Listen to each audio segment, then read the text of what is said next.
The record to me is a fly on the wall.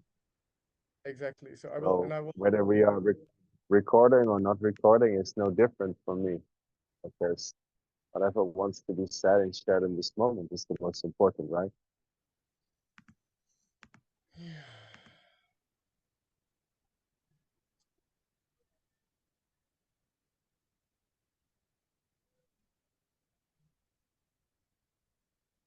And it reminds me of, and I'm going to just share what I feel like sharing with you now, the true healing that wants to happen. It really reminds me of humans' relationship with the natural world. We actually don't fully want to accept nature. We don't actually fully want to accept the voraciousness, the brutality, the unpredictability, and the way we cannot control the natural world. And I feel for eons as a humanity with this imbalanced, overactive mind through our agricultural system, last 12,000 years, we've tried to create a clearing in the forest, which we call human civilization, in which we felt so superior to all the other living creatures.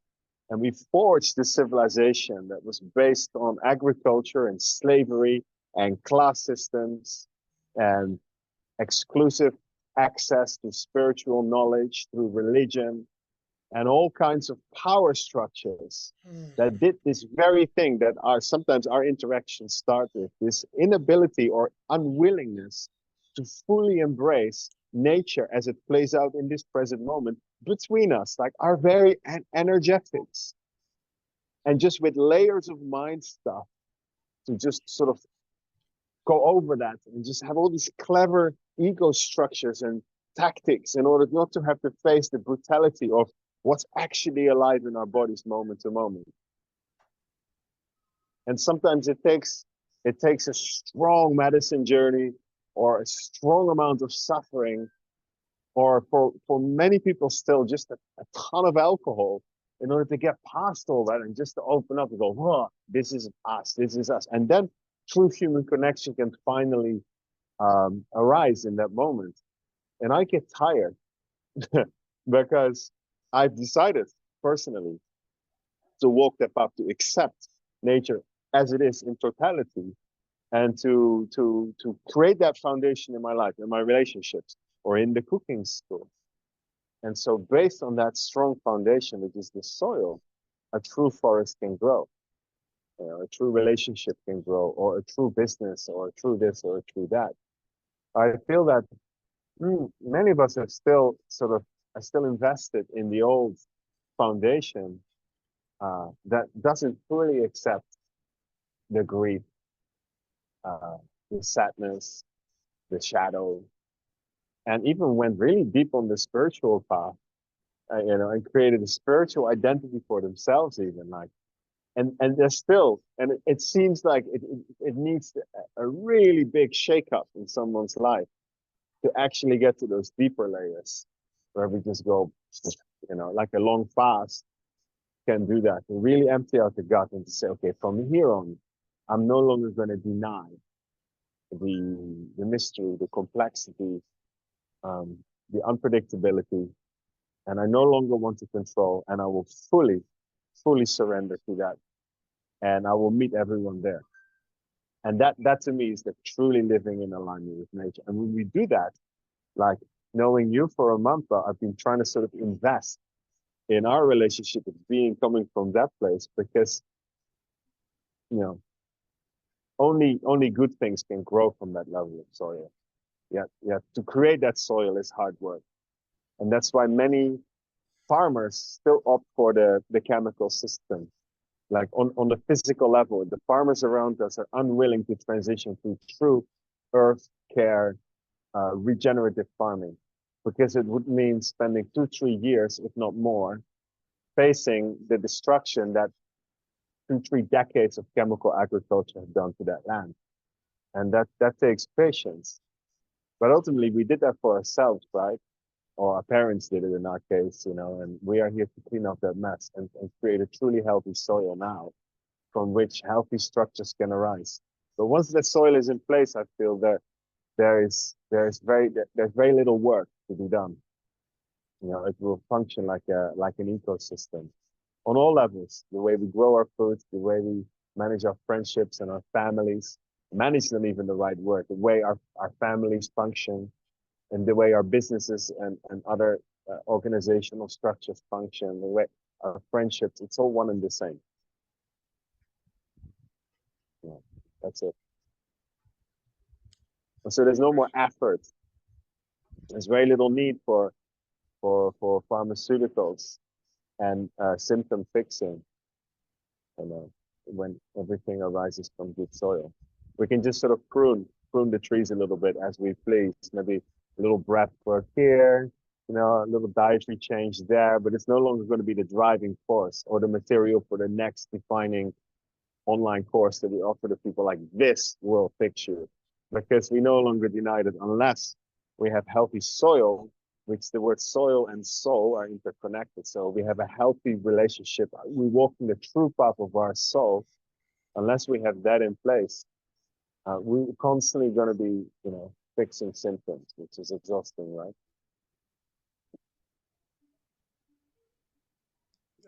It's refreshing to hear a man speak about this when you name the concept of the wild forest and you like being that. It's like you hear a lot of women speaking about the wild woman and this connection to nature and Mother Earth, but it's a rare thing to have a man be so tapped into that and to speak from that and to share from that. It's a unique vibration, unique transmission. Um, Mm. and I want to name here that if we want to actually put this later on YouTube, it would be great to start with just a little introduction about who you are and how I ended up in your school, and then we can have an actual starting of this thing. And I know this is still kind of a mental thing, and yeah, I think it's a balance between wildness and structure, right? Yeah, it is. It is. And feel free for you to introduce yourself and your journey um, at the school, and even in your relation to me, because that would be a much more sincere, because I know you're an honest guy, review than me trying to put on like a sales pitch, which I tend to not be very good at. So I Yeah, would love to create some space for you now to share that, please. yeah, okay, great. Okay, so hi to everyone watching. We're here today with Simon Kingma, and he's turned into a real brother, and he's played many roles for me over the last month as I visited him in his New Earth cooking school. And so he has several initiatives to, yeah, ultimately heal our broken food system. And so not only does he have a New Earth cooking school, he's also been one of the founders of one of Ubud's most popular vegan restaurants, where he's really infused this new earth vision, being in connection with nature and people and everything that sources this new earth. He's really interweaved that into his creations. And so today I'd love to have a little bit of an exploration with him about his as getting to know him, uh, very inspirational journey towards who he's become, who he's now, and yeah, whatever really wants to unfold in service of the viewers here today.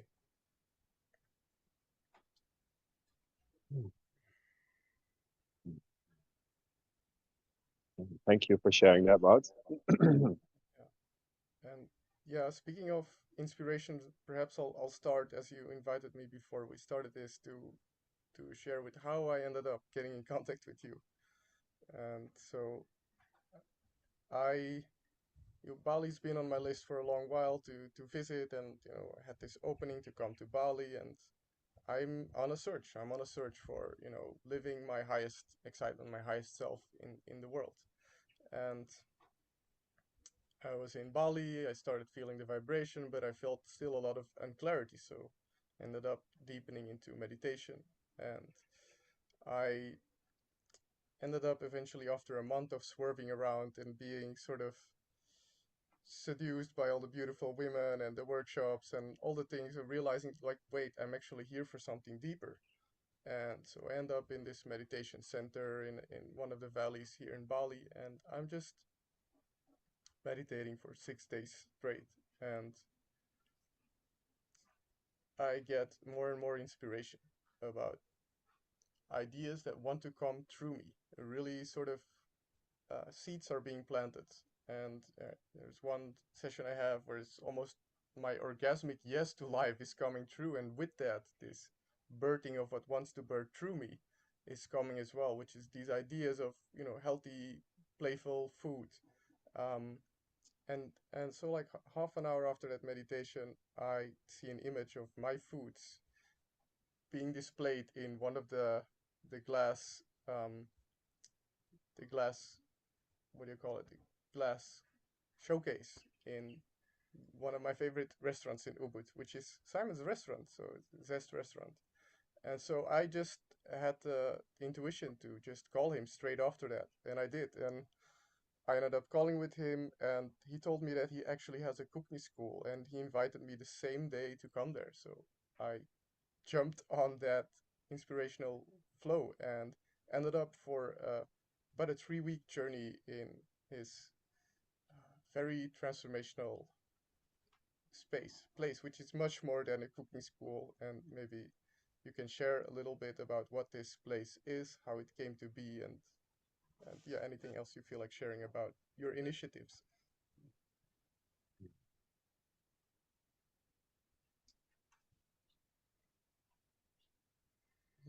Is there more you want to share? I feel there might be some more.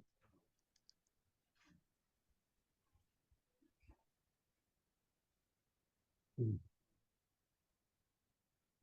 So you spend a month in the school. It's true. You arrived literally.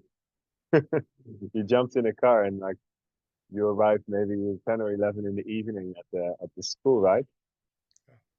And quite frankly, the cooking school, the New Earth School. I mean, it's so much more than just a cooking school, but on the surface, it's a cooking school where people come and connect to food, to nature, through food, and to themselves, and to each other, also through the avenue of food, because food is really the binding force that brings people together.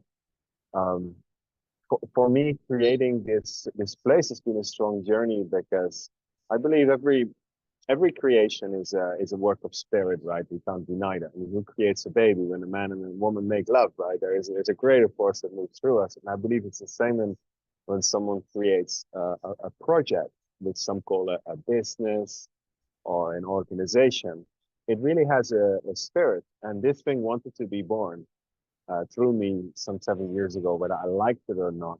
It wanted to be born on a certain piece of land that carries a certain frequency in a certain location in Bali. And um, I just blindly um, gave birth to the thing, and I picked up the pieces along the way. And that's been a really brutal journey in many ways. And looking back, there are many things I would have done different and organized better, but it taught me a lot along the lines. And one thing is really important for me there, that everyone who believes they should come there is welcome there.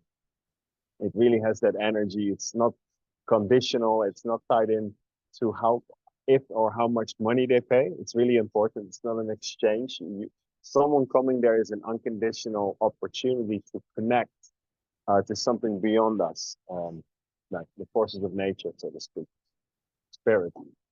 Um, and on a human level, I have opened my heart and I've stretched my heart to an extent that I've been disappointed a lot, which has all helped me to become even more unconditional about what we're doing. Yeah. Um, but the beauty is that every time, even though my mind has many reasons to say to someone, "Help, come another day" or something, "Look, I'm tired," there's always a greater calling beyond the mind that sort of whispers in my ear, like, "No, no, this has to happen now."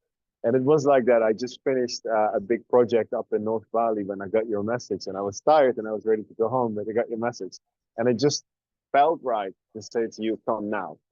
There was no question. And I'm saying that because I believe that we should never get caught up in self-importance and should always aim for this greater spirit that wants to dance through us. And it's for us to create the grounds for it. This is how we started sort of this conversation by saying like, how can we pair our technology? How can we um, um, balance our nervous systems? How can we come into this sweet place, this sweet spot of human connection? So there's a greater force that can dance through us.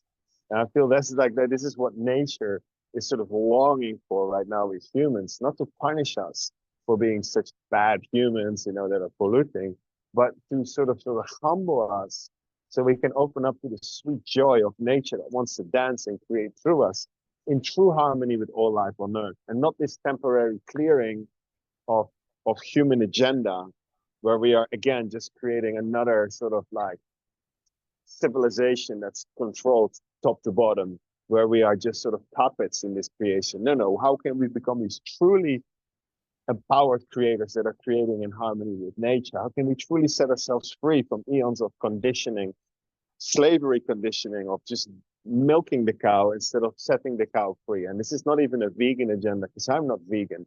Zest is not even truly a vegan restaurant, even though all the food is plant-based. It's not about that. It's not some divisive doctrine. Hey, it's eat whatever is there for you to eat in your as a result of your relationship with the earth. If you're some badass hunter-gatherer, sort of, you know, amazing, you know, if that's for your relationship with the natural world, this is far more about no longer domesticating all life around us just so we can feel safe. You know, it's no longer putting everything into greenhouses, putting all our relationships into boxes and you know, based on codependency. It's no longer domesticating all of our animals into small cages. You know, it's no longer about that. It's more about questioning for ourselves, like, who are we in this greater, wild, mysterious ecosystem? How can we claim our place in here? Like, there are many ways for that we show in the school, many examples of the way we grow our food in the forest, to the way we are unconditionally welcoming people like yourself and trying to embrace their hurts, their wounds, their inner child issues as part of the of our growth, rather than just a thing like, hey, well, just go deal with your shit and come back tomorrow so you can work for us, sort of thing. No, show up with all of it, but then be willing to harmonize with all of it so it can find its place, which I believe has been your journey in the school. And for that, of course, we have structures. Like, of course, we intend to sit together most mornings so we can really tune in and to this greater thing and base our day based on what we are sensing and tuning into that day, rather than a structure that's given to us by someone who's not truly emotionally invested in what we're doing here, which is often happening in larger corporations, right? So that those are some of the aspects and values of our school, of our cooking school. It's really a place where everyone is welcome unconditionally, provided they are willing to blend in and eventually naturally contribute to the ecosystem, just like every life form in nature would, to dance to the beautiful rhythms of earth and to find great joy in just that. Like that is really where the greatest joy arises from.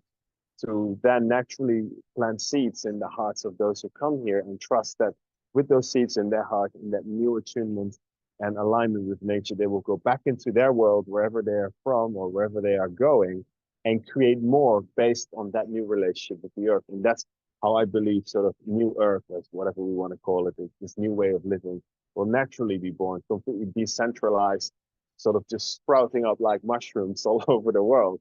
You know, it's not going to be one politician or one visionary that's going to say, well, this is how the new world's going to be.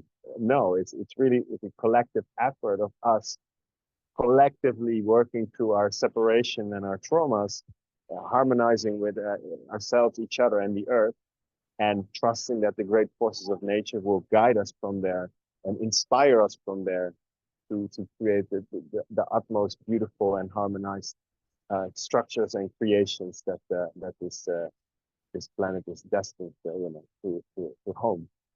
You feel me on that? So we're just playing a part in that, and it's only that. That's the only real agenda. The rest will organically sort of birth from here on.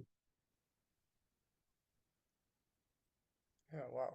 Thank you for sharing that wild stream of wisdom coming through. Mm. And I can really attest to this unconditionality of meeting the beings in the school. So you're not just putting them in a box and telling them what to do. You're really meeting a being and meeting also what the being needs. And so I I felt I've been dancing with fear a lot in the school because how much of myself can I bring? And I increasingly was invited to trust the environment of that school to ultimately learn to trust myself that I am actually welcome on planet Earth and I can bring myself. Um, and it's yeah, I'm on this bigger journey of who am I? What do I bring to the world? And like feeling that freedom from you to be like, hey man, if you need to go out of the school and go do an inner journey, just take it and do what you need to do and come back whenever you want to is something that I don't see a lot of school owners who would have that open-hearted flexibility towards. So I really appreciate your commitment to letting souls flourish, to really bringing out the essence of the being.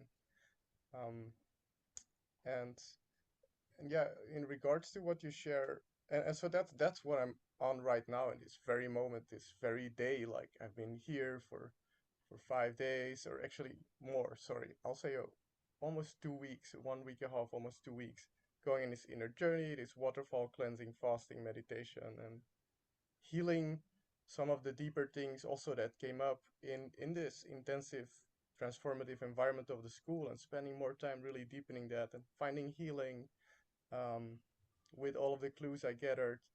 And um,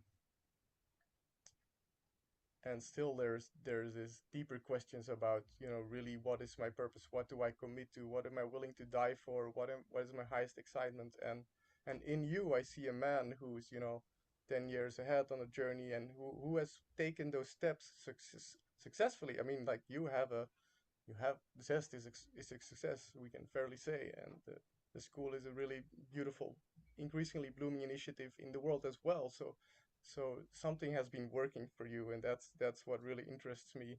Not only do we have so many similarities in our journey of our journey growing in our masculine and all of that, but there's a path you've walked that seemed to have worked. And I think from that space I really, yeah, I want to try to pick your brain a little bit. Like, what are some of the morning routines for you that get you into that space of alignment with this, what you call deeper nature or higher self, or whatever you want to call it, as forces.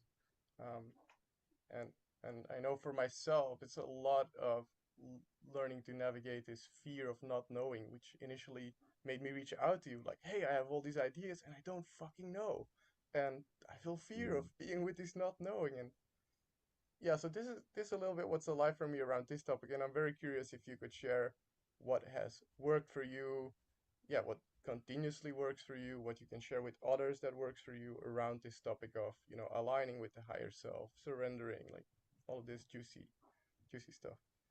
Mm, yeah. Um, just listening to you, um, like how do we measure success?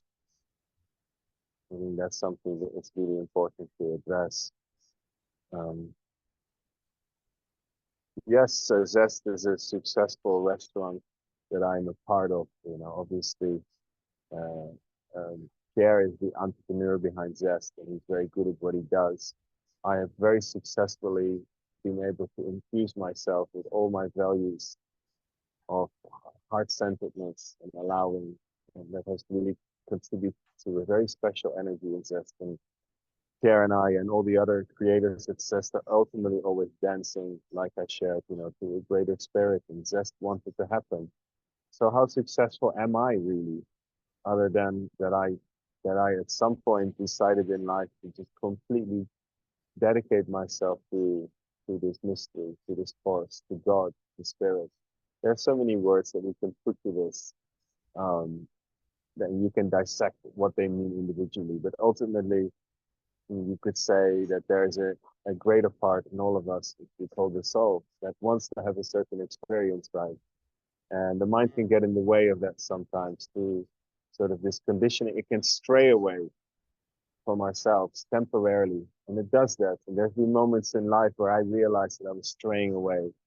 The ego misled me, and then I would come back. I would come back uh, to the earth. And it was usually in the hardest moments where all these measures of success were actually taken away from me. And I shared with you that 3 years ago, there was a moment where I just left Bali, left the school behind, left success behind, left everything behind, everything crumbled. And it was in that moment that I found a much deeper part of myself. And you could say, in the eyes of the world, that I was deeply unsuccessful in that moment. I failed. I was getting sick. I was being shamed by others around me. I was confused and lost to an extent, but all along, I stayed in touch with my soul. And I knew that, oh, okay, I'm very lonely in this moment and this hurts. And there are no people understanding me right now or even reaching out to me. Like it was physical aloneness right there. Yet I trusted the process, and I refused to see that as unsuccessful. And I knew that one day others could see this, but and so it was that very darkness that brought me truly back into harmony with Earth. And it was a very defining moment when I was on my pilgrimage, where I started in August, but by the time I cycled for many months to Portugal from the Netherlands, and there was a point where the campsites started all closing. I think it was the 1st of October in Spain or something. There was just no more campsites where I could sleep, so I started sleeping in the wild. And it was in those moments that I really found my way back to the Earth Mother. And it was this moment where I was releasing so many tears and crying, and I realized I did it again. I strayed away from the true Mother. And I promised I would never do it again. I truly came back to her, but it had to come to me through suffering. So sometimes hearing and observing and seeing you, I never see you as unsuccessful in that or something.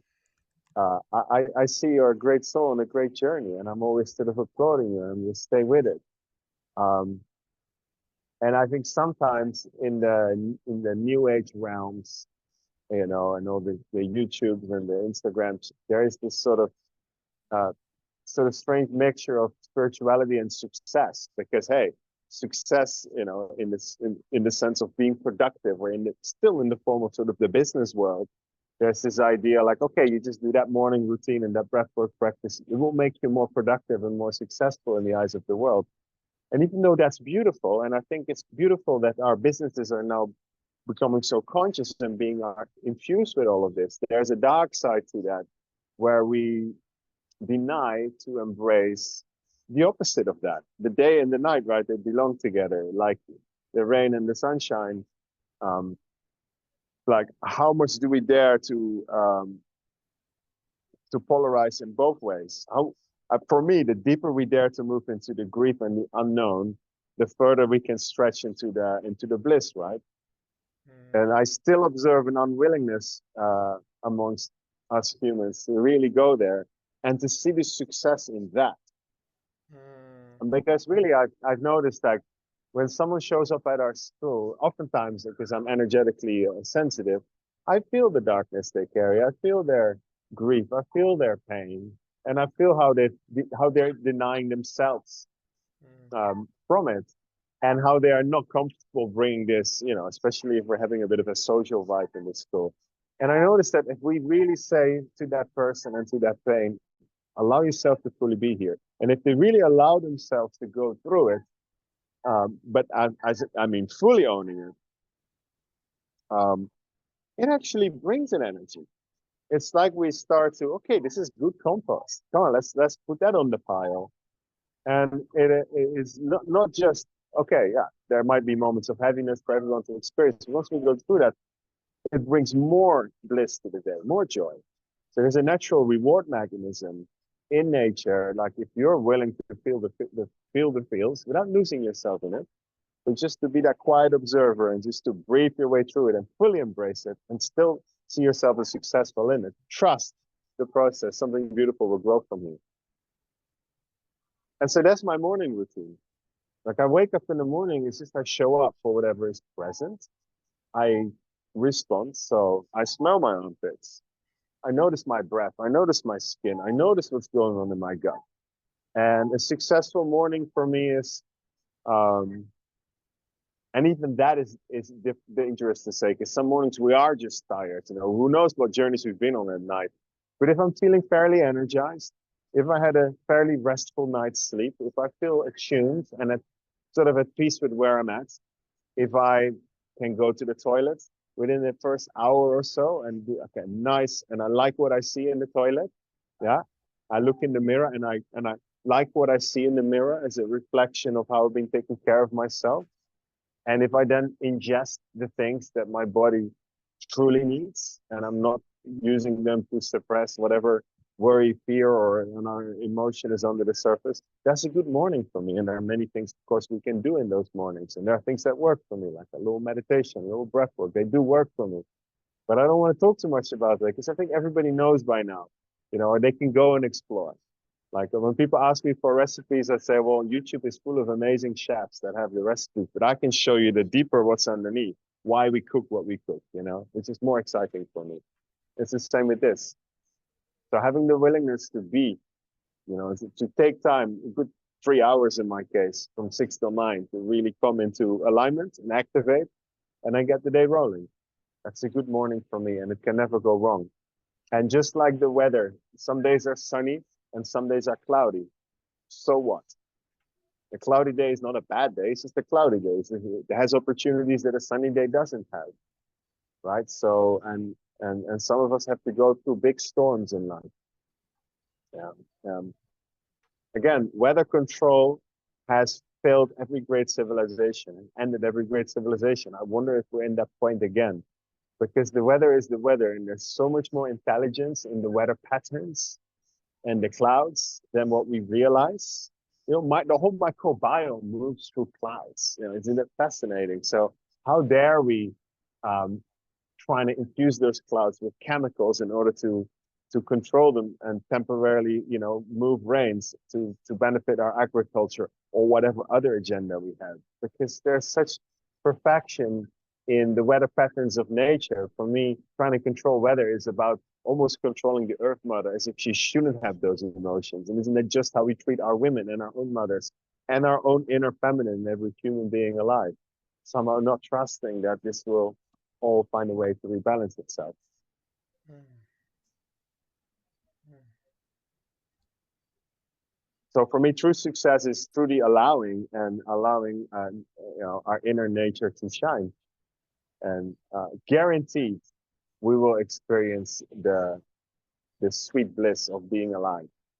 And I've experienced great beauty and joy in within the deepest grief, because there's a bittersweet beauty to it. If you ask me, there's nothing more beautiful and sweet, mm, bittersweet poetry of humanity by moving through all of this madness and grieving it. And those tears are well received by the earth. You know, it's said that when we cry those tears here and over there, they can celebrate, right? And then when they celebrate, you know, we cry the tears, and then they cry the tears, we can celebrate. And it's a dance with duality with the spirit realm. The Balinese are very aware of that. And so they even dedicate a day to this every 15 days, the Kacang Kliwon, where we are honoring the darkness. There's offerings being made to the darkness, to the demons, so to speak, because they are there. And it's so much more complex than how I'm saying it now, but that darkness is part of it, not to be suppressed. It's not even wrong or bad. It's just the other side of the coin, right? so, wow.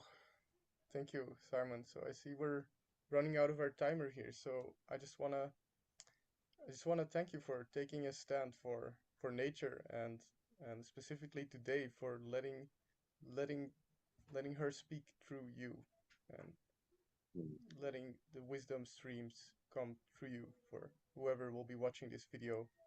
And yeah, there's a possibility here for a part two, and we will see if we will edit this on later or not. But for now, this interview is over. So thank you so much, Simon, Let's do for joining. part two. Anytime. Okay. Thank you, Thank you, brother. Bart. Mm. So